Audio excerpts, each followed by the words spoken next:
Hey there, it's Poland Egg. I'm back with another video playing My Name's You, and it's the only unusual thing in my life. Um, well, today I'm just going to probably start on a new story again, and just go through a completely different path. So yeah, let's just get right into this. It's 12:48 where I am, but I'm here right now. Let's just get right into it. I suppose I will start at the very beginning. Chapter 1. Once upon a time, there lived you. Despite his unusual name, his life was hardly any different from others. It was an unusually usual day when he was getting ready to go to work. 2 hours of sleep. What a formality, he said to himself, glancing at his watch. He was used to working at night, just as he was used to never having days off.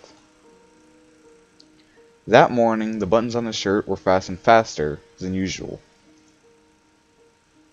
This was not by chance. The tear-off calendar boldly declared Friday, April 3rd. It reminded him that there were only 3 work days before his holiday, and there was no room for mistakes. His room in a communal apartment was not very big, so it did not take him long to pack. Having got dressed, he quietly walked past the neighbors' rooms into the hallway. Somebody was snoring loudly in the furthest room, which caused Yu to smile for some reason. He walked up to the front door and accidentally stepped on a pile of letters. Picking up the envelopes, he saw his name on one of them. Yu automatically put it in his pocket and walked out. The thought that next Sunday, a huge stone would be removed from the entrance to the crypt of his existence by the power of labor legislation, it kept you going. Should I hurry to work or read the letter? This time, I'm going to just hurry to work. The trip to work took him by several blocks. He considered early morning to be an extremely pleasant time of day, universal euphoria, although euphoria usually precedes inevitable death. As soon as he went into the park, he saw a kid in ragged clothes running away from a pack of stray dogs. His eyes caught a swiftly ticking clock hand. Should I help or step back? I am going to just step back. It was unclear that what had made you so anxious, fear of dogs or being late to work. He distanced himself from reality, refusing to play any role except that of an outside observer. However, he had no chance to interfere. The picture of the kid falling down on the ground, breaking skin on his knees, flashed before his eyes, then of the dogs losing all interest in him after that. You immediately felt nauseous. Everything went dark, and it seemed to him that he was looking at himself through the eyes of the kid. Just like when he was a child. Deja vu. In order to justify his actions to himself, he took the handkerchief with his initials and handed it to the kid.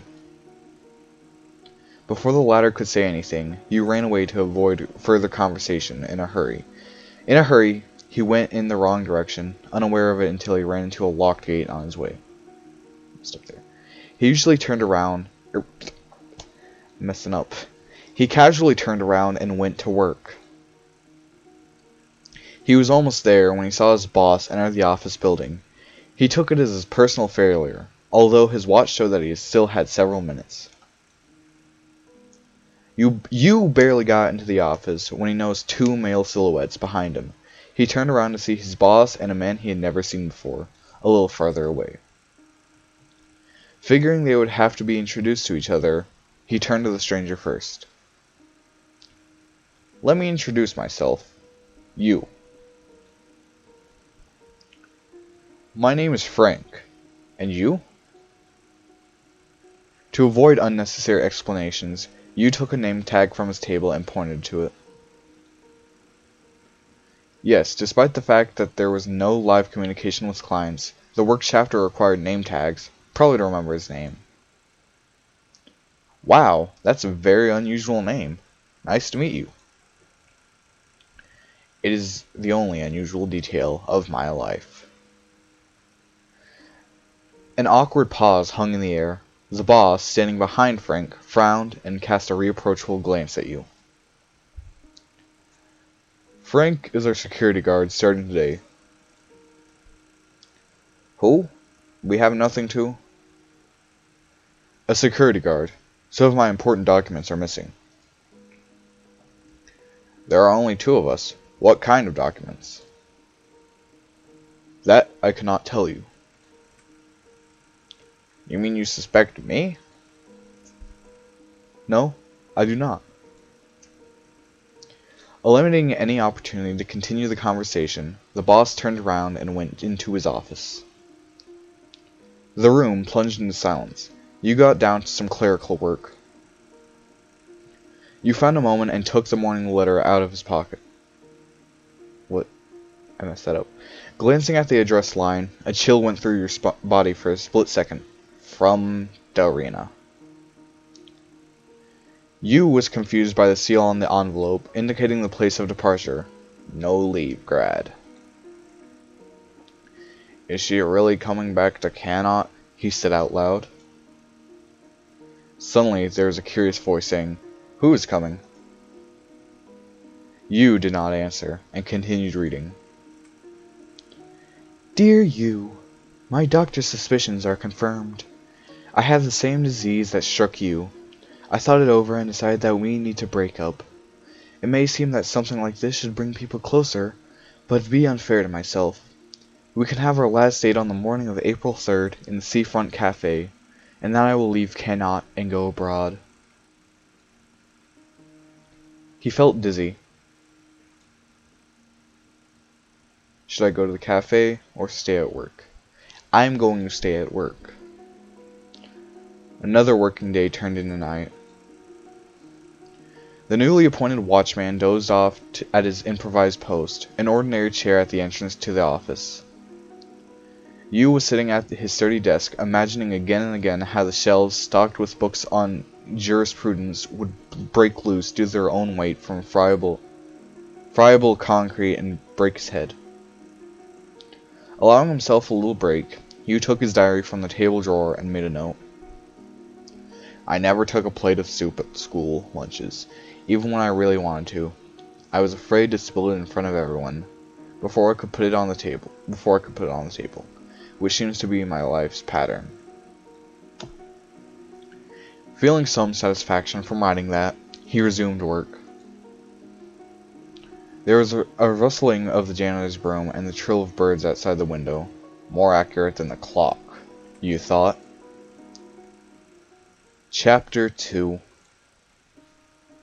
On the second day of work, every sip of coffee came out of his nose as blood.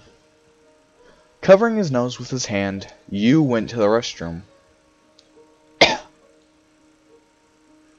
Excuse me, I wish I could narrate a little faster and keep you from getting bored, but it is difficult in my condition.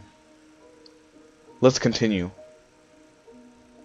Returning to his workplace, Yu saw Frank sitting at his table and leafing through his personal diary.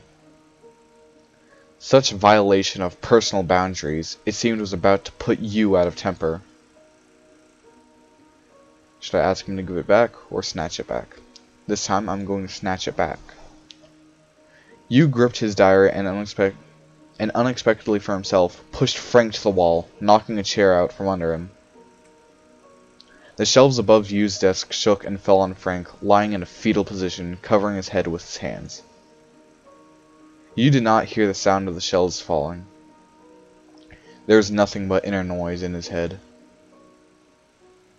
Engulfed with righteous anger, Yu stood over the defeated guard. The holes from missing parquet boards under his head were slowly filled with crimson stream. The end.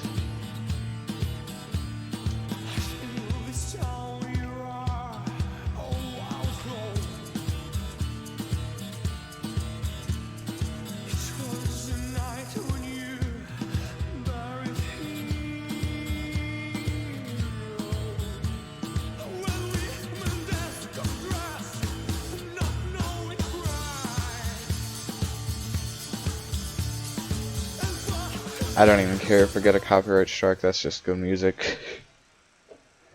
Alright, well, that was another bit of My Name Is You, and it's the only unusual thing in my life.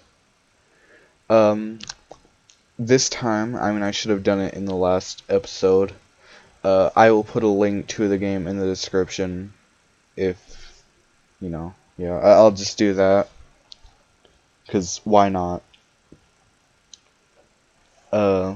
But yeah. Other than that, I will see you, and guys, I'll see you all in another video. So yeah. Goodbye.